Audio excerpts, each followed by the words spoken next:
Please be seated.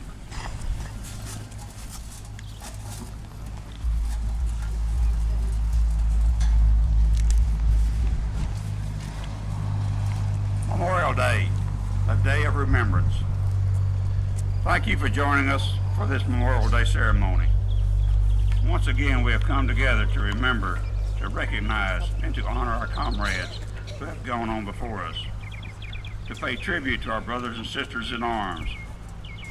As in all wars, America's finest men and women have answered the call of our great nation and bravely do their duty for their country and future generations to follow.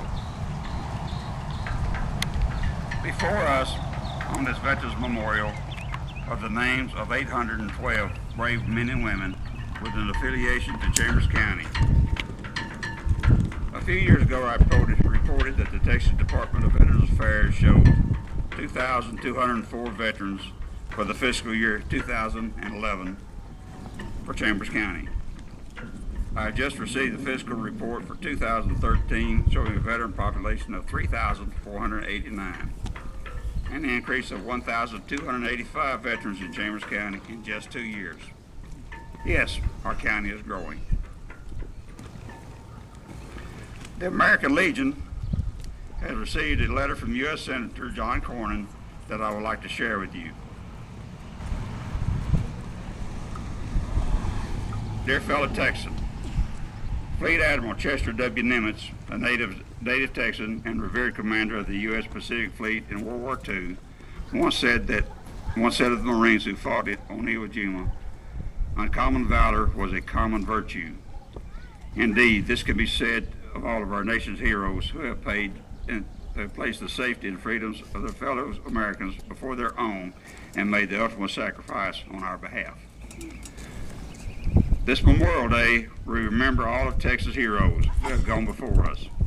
We especially think of the families who have lost loved ones over the past year, including the family of Keller, Texas native Staff Sergeant Alex Viola, who was killed at age 29, only 5 weeks into his first deployment with the U.S. Special Forces in Afghanistan. A proud uncle who often wore a shirt that read, "Most awesome uncle." Viola's friends remember him as someone who was always encouraging others to do their best. We remember the 3 warriors who lost their lives in the shooting at Fort Hood earlier this year. Sergeant First Class Danny Ferguson, who served in Iraq and Afghanistan and when engaged to be married, used his body to prevent the shooter from entering the crowded room. He showed the kind of heroism that most people can't even imagine, the kind of heroism that defines our men and women in uniform. Sergeant Timothy Owens, a father of 3, served his country in Iraq and Kuwait, and also as a counselor at Fort Hood. He is remembered for his optimism, his caring nature, and his tireless work ethic. His platoon leader said he moved with the energy and determination of a younger man, and many of us were in awe of his devotion to duty. Staff Sergeant Carlos Lazani Rodriguez served multiple combat tours in Iraq and was known for his humility, his zest for life, his compassion, and his commitment to serve others. Chaplain Captain James Ward recalled, his legacy is a soldier of honor and also a man who lived in hope. Sergeant Lazani was also looking forward to the future and what was ahead. His hopefulness is his gift. On this Memorial Day and every day of the year, may we honor the hopefulness of the heroes who have lost by practicing their selflessness, their determination, and their commitment to excellence. May we support their families who have served on the home front, and may we live each day with gratitude for our freedoms and for the men and women who gave everything to make those freedoms possible. May God bless you. May God continue to bless Texas. Sincerely, John Cornyn, United States Senator.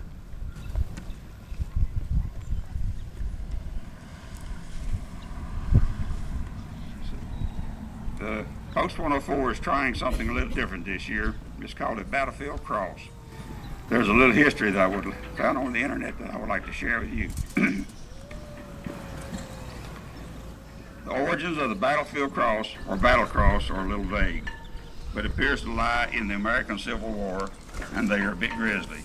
Until this period, fallen soldiers were buried where they lay, often by opposing forces, with crude markers being erected and sometimes replaced. However, during the Civil War, soldiers began to be sent home for burial or buried in the area designated to be a cemetery near the recent battlefield.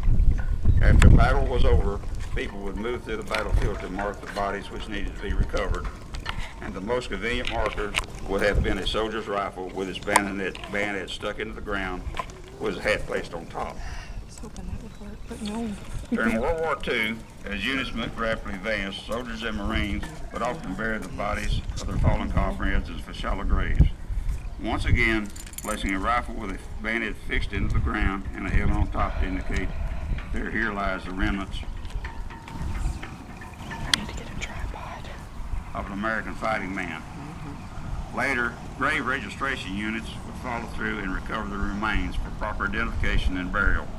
Over time, this image became to be associated with military loss. During Operation Iraqi Freedom and Operation Enduring Freedom, the battlefield cross began to attract popular attention, with numerous units erecting battlefield crosses to commemorate their comrades. Since they could not attend the funerals of their fellow soldiers, some units made it a habit of paying tribute to the battlefield cross, and photographers following the war captured some of these iconic images. While they were widely reprinted in the United States, reprinted in the United States, the Pentagon does not typically permit the publication of images of flag-draped coffins, but now the battlefield cross has come to be used as a poignant reminder of the cost of war. Although the battlefield cross itself is not an official military honor, it does play a part in the memorial ceremony as a visible reminder of the fallen soldier.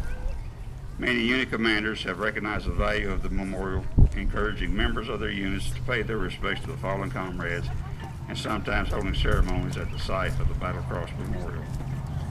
The helmet and identification tag signify the fallen soldier, their name never to be forgotten.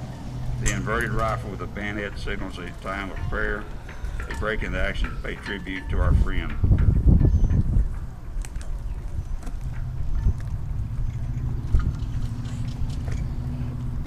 The combat boots, worn and dirty, represent the final march of the soldier's last battle.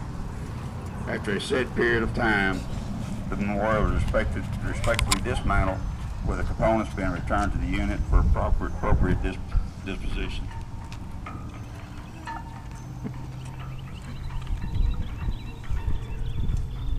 At this time, I would call upon Brody Hand, the Legion's oldest member, and his great-granddaughter, Lily Poe.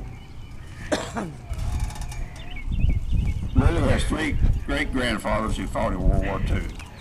Brody Hand stepped out of a good airplane over France one dark night, and Claude Williams, a glider pilot, both of the 82nd Airborne, were part of the D-Day invasion on June 6, 1944, almost 70 years ago. Her other great-grandfather, my dad, Newton Fred Norman, was in various campaigns in the South Pacific. Mr. Hand, please place the dog tags on the cross, please.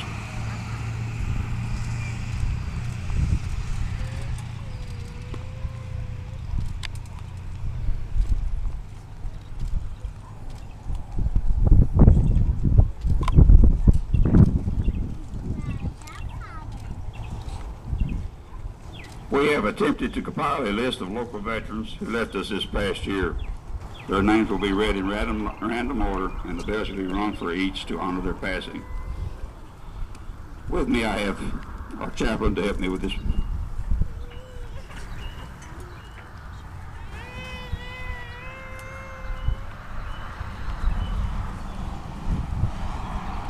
Lloyd Jones, United States Air Force.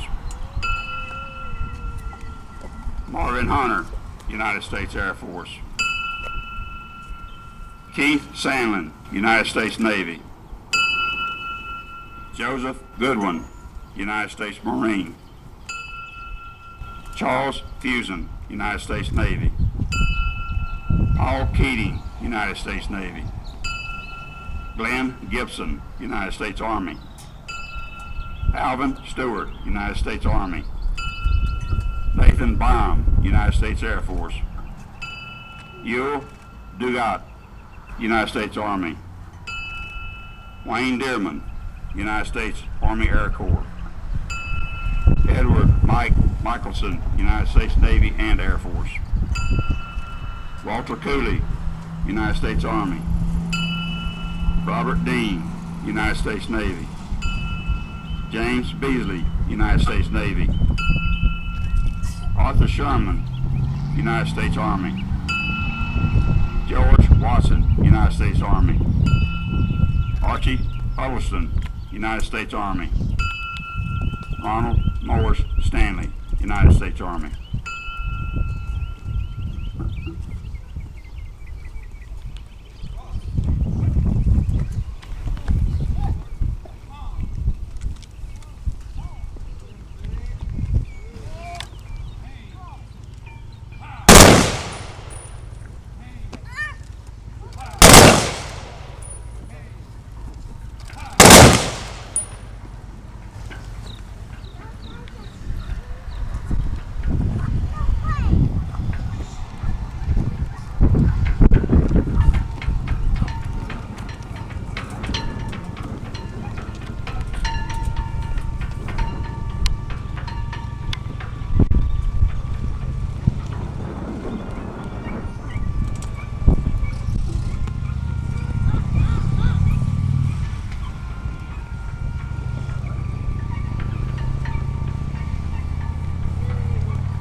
This concludes our ceremony. I'd like to thank for everybody that came today. As a reminder, June 14th is Flag Day, and the Legion will be conducting a flag disposal ceremony that evening. If you have any U.S. flags that need to be retired, then please contact the Legion member to come and join us. Refreshments are being served inside. Thank you for joining us, and have a great day.